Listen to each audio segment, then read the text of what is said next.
Je suis René Lagarde, je suis apiculteur depuis un peu plus de 10 ans. J'avais 13 ans quand j'ai commencé à faire de l'apiculture avec mon père et mes frères. Au début, c'était plutôt un loisir. Donc, on produisait un peu de miel par an. Et depuis 4-5 ans, c'est devenu vraiment une activité à plein temps. Voilà, moi et mon frère, on s'y est mis à fond, quoi. Alors là, actuellement, on a à peu près 200 ruches et on produit à peu près entre 2500 à 3000 bouteilles par an. Alors, une abeille, quand elle naît, les premiers jours, elle est d'abord éleveuse, cireuse, protectrice. Et c'est plutôt vers la fin de sa vie qu'elle devient butineuse. Donc, les abeilles butinent d'abord les fleurs pour avoir le pollen et le nectar, qu'elles se passent de bouche en bouche. Et c'est après qu'elles stockent dans les alvéoles. Elles ventilent tout ça jusqu'à avoir un taux d'humidité assez faible pour pouvoir après operculer les cadres. Et c'est à ce moment-là que l'on obtient du miel. Alors aujourd'hui, on produit nos propres reines. Donc on sélectionne les meilleurs essaims. Donc on appelle ça des souches, ce qui nous permet en fait de pouvoir prélever des larves afin d'élever des nouvelles reines. Voilà. Et puis ensuite, il faut être très consciencieux sur la tenue de ces ruches, c'est-à-dire la propreté. Après, savoir quand est-ce qu'il faut diminuer l'espace de la ruche, quand est-ce qu'il faut laisser la ruche se débrouiller toute seule. Donc en fait, il faut bien observer la nature et puis quand une ruche est assez forte, il faut la laisser faire son travail et voilà, c'est qu'elle n'a pas besoin de nous en fait.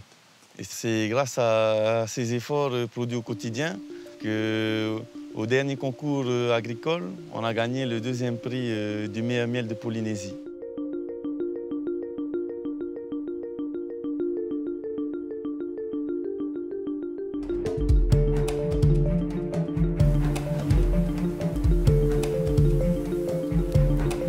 Je suis Jean-Patrick, apiculteur bio depuis 15 ans. Après avoir acheté notre terrain avec ma femme, un terrain dans la montagne, sur les hauteurs de Haroué. Donc, je faisais ça en parallèle de mon métier d'ingénieur. Et après, au fil du temps, je me suis consacré entièrement à l'apiculture et à l'arboriculture. Et j'ai toujours voulu le faire de manière respectueuse de l'environnement. Les abeilles aiment bien tout ce qui est avocatier. Elles aiment bien aussi les fleurs de védélia, les bananiers, cocotiers. En fait, elles font un mélange de tout ça. Et même pour les abeilles, c'est bien aussi de ne pas butiner une seule espèce, comme en France, parce que ça leur donne beaucoup plus de nutriments. Ça leur fait un bol alimentaire beaucoup plus complet. Et après, nous, on a un miel derrière qui est plus intéressant. Ouais, donc l'abeille a un rôle très important dans la pollinisation des plantes. Et il y a Albert Einstein qui avait dit que si l'humanité ne pourrait pas vivre plus de 3 ans, je crois, sans les abeilles. Donc elles ont un rôle presque essentiel. En Polynésie aussi, donc on est dépendant des abeilles, des pollinisateurs, qui permettent de polliniser, de fructifier les arbres. Si on met une ruche près des citronniers, d'une plantation de citronniers, on va avoir beaucoup plus de citrons. Donc c'est important pour maintenir et augmenter notre production en fruits et légumes. Au niveau de la planète, il reste presque plus d'endroits où le varroa destructor n'est pas arrivé. Donc c'est important pour nous de se protéger et de sensibiliser la population aussi, les gens qui voyagent, de ne pas faire venir du miel ou des abeilles qui pourraient nous contaminer la Polynésie, qu'on reste un des derniers endroits à l'abri de cette maladie.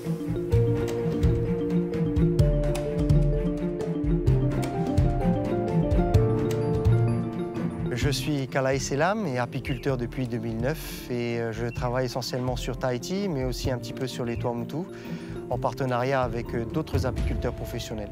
Je les aide particulièrement à se tenir informés des nouvelles techniques en apiculture qui existent et je les aide notamment à optimiser aussi la qualité de leur production en utilisant entre autres un déshumidificateur de pièces pour pouvoir essayer lutter contre l'humidité, parce que c'est le plus grand ennemi des apiculteurs, c'est l'humidité ici. Et le seuil à ne pas dépasser, c'est 20%, car au-delà, le miel fermente. Nous, on essaie de travailler en chambre chaude pour encore le faire descendre inférieur à 20% et pour essayer d'atteindre le taux de 18% de taux d'humidité, ce qui est la règle, par exemple, en métropole, mais ce qui est difficile à atteindre dans des endroits très humides comme en Polynésie. Donc, en tahitien, les saisonnalités, elles portent un nom, c'est Matahari Nia, Matahari Raro. Donc, Matahari Nia commence toujours vers le mois de novembre et se termine vers le mois d'avril. Donc, depuis le mois de novembre, nous avons posé nos hausses. Et là, nous les avons sortis des ruches pour procéder à l'extraction du miel, que les abeilles ont emmagasiné pendant environ 1 mois et demi, 2 mois. On a la chance en Polynésie, avec les différents archipels, d'avoir des miels très différents en goût et en couleur. Ce qui fait cette richesse de couleurs, ce sont les fleurs butinées par les abeilles. Personnellement, je sais qu'au Tuamotu, le miel a tendance à être plus foncé et le miel produit sur les îles hautes a tendance à être plus clair, à ambrer. La Polynésie, c'est le paradis des abeilles. Cet état de fait risque de ne pas durer dans le temps et c'est déjà en commençant maintenant à se poser des questions ensemble qu'on pourra essayer de trouver des solutions pour anticiper ces problèmes. Dans le cadre de notre association, on a déjà envoyé un certain nombre de miels en analyse et on a eu la bonne surprise d'avoir un taux de retour de miel conforme aux normes européennes important. Donc ça nous met sur la bonne voie de l'exportation.